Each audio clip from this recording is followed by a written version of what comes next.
వైఎస్ఆర్ కుటుంబ ఆస్తుల వివాదం మరోసారి తెరపైకి వచ్చింది. ఆస్తుల విషయాన్ని విజయమ్మ ప్రస్తావించారు. 2009లో వైఎస్ఆర్ మరణం వరకు ఉన్నటువంటి ఆస్తులన్నీ కుటుంబ ఆస్తులేనని విజయమ్మ స్పష్టం చేశారు. ఆస్తుల పంపకం ఎప్పుడూ జరగలేదన్నారు. అన్ని ఆస్తులను నలుగురికి సమానంగా పంచాలని వైఎస్ఆర్ ఉద్దేశమని అన్నారు. ఇది ఆయన ఆదేశం కూడా. దగ్గర వాళ్ళందరికీ కూడా తెలిసిన వాస్తవే అని కూడా చెప్పుకొచ్చారు విజయమ్మ.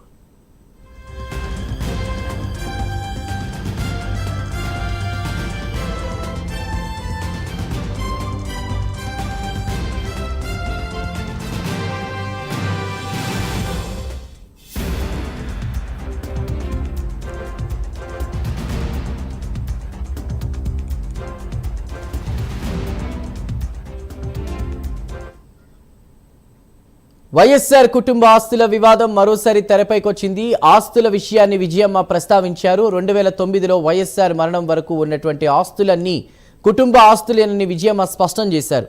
ఆస్తుల పంపకం ఎప్పుడూ జరగలేదని ఆమె తెలిపారు. అన్ని ఆస్తులను నలుగురికి సమానంగా పంచాలని వైఎస్ఆర్ ఉద్దేశం అనేదిగా తెలిపారు. ఇక దగ్గర వాళ్ళందరికీ కూడా తెలిసిన వాస్తవం ఇదే అన్నారు.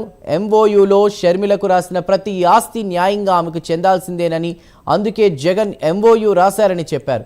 నిజానికి తనకు తక్కువే రాశారని, సరస్వతి సిమెంట్తో సహా ఎంఓయూలో లేనిటువంటి యలహంక ల్యాండ్ కూడా షర్మిలదే అని చెప్పుకొచ్చారు.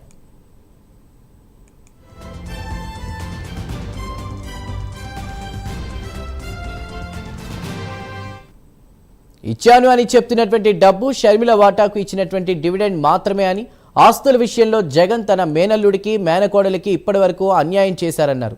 ఇక ఎప్పటికైనా న్యాయం చేస్తారని తన తల్లిగా ఆశిస్తున్నానని, ఆస్తుల పంపకం జరగలేదని తెలిపారు విజయమ్మ.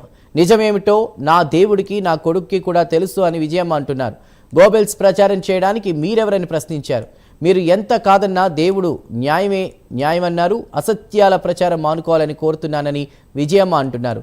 దేవుని సాక్షిగా తాను రాసినవన్నీ కూడా వాస్తవాలు మాత్రమేనని విజయమ్మ అన్నారు.